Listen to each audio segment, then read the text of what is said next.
ഇതാണ് 4 season longan. കണ്ടോ, ഇത്രയേ ഉള്ളൂ ഇതിൻ്റെ സൈസ്. അതെല്ലാം പൂവിട്ടിട്ടുണ്ട്.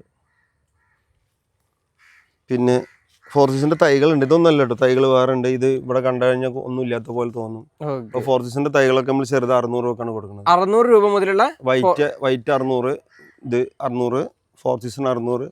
റൂബി ഉണ്ടോ, റൂബിൻ്റെ തൈകളുണ്ട്. നല്ല റൂബിൻ്റെ തൈകൾ ഇതാ നമ്മൾ 500 രൂപ കൊടുക്കുന്നത്. പിന്നെ ഞാൻ പറഞ്ഞതെന്ന് വെച്ചാൽ മറ്റുള്ള പർച്ചേസും കാര്യങ്ങളൊക്കെ കൂടുതലുണ്ടെങ്കിൽ നമ്മൾ ലോങ്ങിനൊക്കെ നല്ല ഓഫറിൽ കൊടുക്കും. ഇതിനും അതായത് നമ്മൾ ഹോൾസെയിലും കൂടി ചെയ്യുന്നുണ്ട്. ഹോൾസെയിലും കൂടി ചെയ്യുന്നുണ്ട്. കാരണം അതുകൊണ്ടാണ് റീറ്റെയിൽ റേറ്റിൽ കൊടുക്കുന്നത്. പക്ഷെ നമ്മൾ കൂടുതൽ ആളുകൾ ആവശ്യപ്പെടുകയാണെന്നുണ്ടെങ്കിലോ അല്ലെങ്കിൽ ഒരുപാട് പർച്ചേസ് ചെയ്യുന്ന സമയത്ത് 2 ലോങ്ങിന് വില കുറച്ച് തരണം പറഞ്ഞാൽ നമുക്ക് അങ്ങനെയൊക്കെ നമ്മൾ ചെയ്ത് കൊടുക്കും. അതായത് നമ്മളിപ്പോ പറഞ്ഞിട്ടുള്ളത് പറഞ്ഞിട്ടുണ്ടെങ്കിൽ ഒരു റീറ്റെയിൽ റേറ്റ് ആണ് കൊടുത്തത്. അത് ഇനിയിപ്പോ കൂടുതൽ പർച്ചേസ് ചെയ്യണവർക്ക് ഇതിൽ കാട്ടി എന്തായാലും അതെ. ഇനി ഡബിൾ ലോങ്ങൻ ഉണ്ട്, ഡയമണ്ട് റിവർ ഒക്കെ 350 രൂപ കൊടുക്കുന്നത്. ആ റേറ്റ് വരുന്നുള്ളൂ. ഡബിൾ ലോങ്ങൻ ഉണ്ട്. ഡബിൾ ലോങ്ങിന് എഡോസ് ഇതാ പറഞ്ഞാൽ വിയറ്റ്നാം ഇതൊക്കെ ഉണ്ടല്ലോ, 2ാമത്തെ വർഷം മുതൽ കായ്ക്കാൻ തുടങ്ങും. നല്ല ഹീലുള്ള സാധനമാണ്. അതൊക്കെ 500 രൂപക്കാണ് തൈകൾ കൊടുക്കുന്നത്.